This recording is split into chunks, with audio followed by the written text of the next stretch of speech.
PIF stands for Product Information File. Every cosmetic product that you make requires one.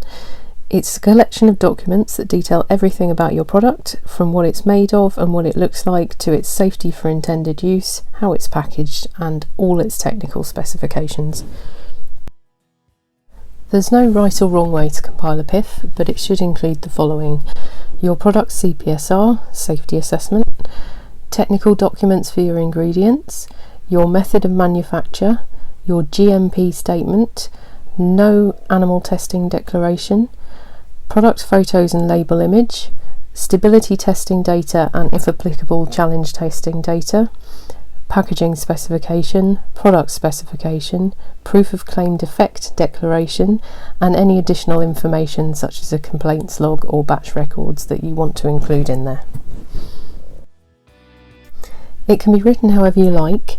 We like to create a Word document and save a copy on the computer and print a card copy to save on site. You must always have a copy of your PIF at the place of manufacture. This is so that it is readily available if requested by trading standards or any other regulatory official.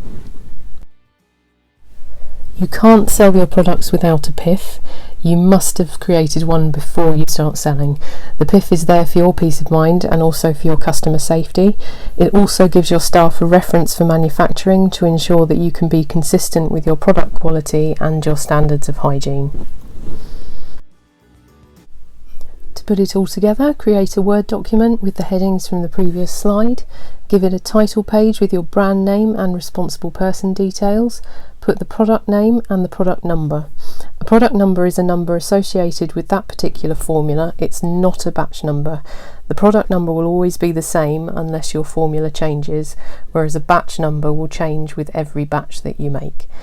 If you are able, insert your CPSR into the document at the beginning. Your technical documents are all of the documents associated with the ingredients used in your product formula. They will include the MSDS, this is the Material Safety Data Sheet, the COA, Certificate of Analysis, the IFRA, this is the International Fragrance Association, the allergens, and the INCI specification. Not all of the above will be available for every ingredient, just include what you have. The Material Safety Data Sheet is the sheet detailing everything you'd need to know about your product, and that should be available for every product. The Certificate of Analysis is usually available for the batch of that ingredient that you've purchased. The IFRA will tell you the allowed usage levels for your fragrances for each different product that you make. The allergens will tell you the allergen percentage in that neat fragrance oil. You'll need to calculate them separately for the amount that you use in your product. And the INCI specification is the ingredients list for your product. You usually get this when you buy a pre-made base, and it will list all of the ingredients by their INCI name and the percentage range used. Your method of manufacture is basically your recipe. This is how you make your product.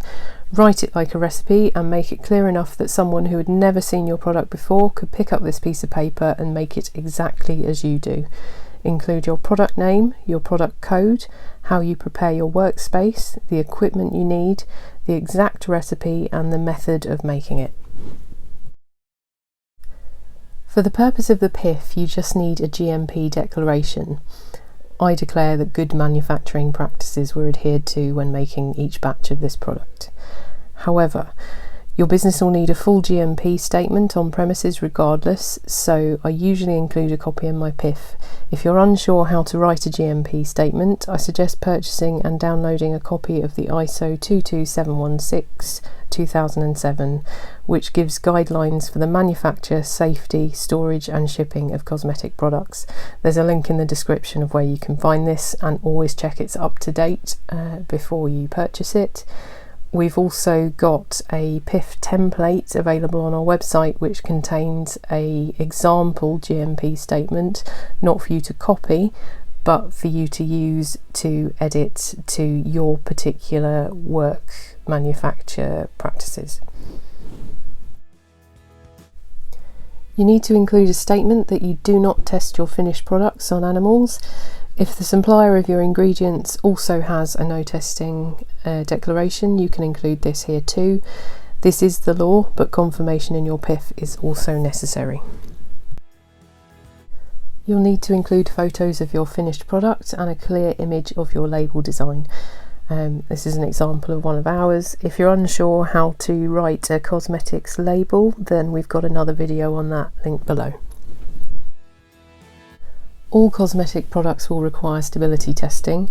Write your results and a declaration that the stability testing has been done and that you declare the product stable with a shelf life of whatever you've determined has been given. If your product contains water, then you'll need to have a challenge testing done and include a similar statement with those results.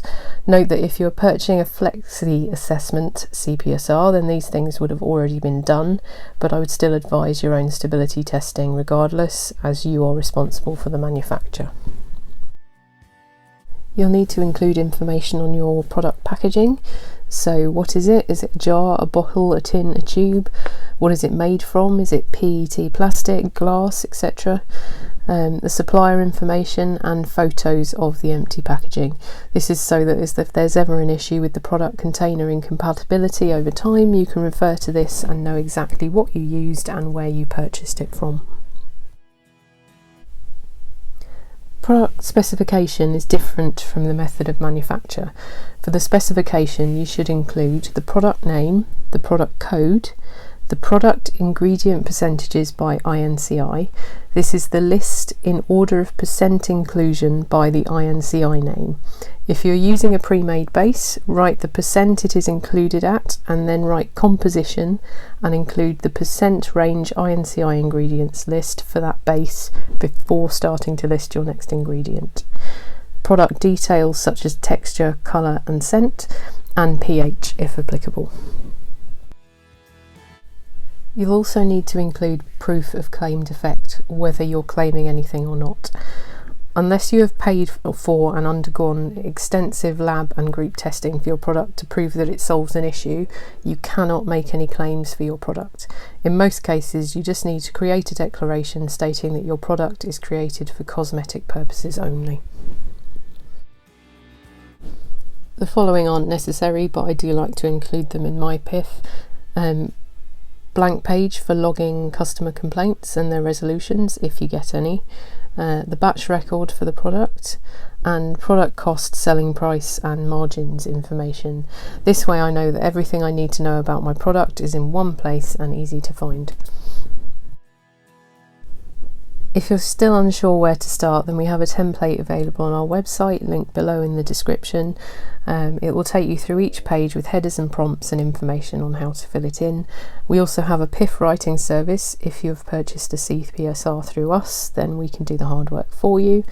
And we have other resources available online, both on our website, on YouTube, and we have an extensive amount of information on our Patreon if you want to subscribe to that.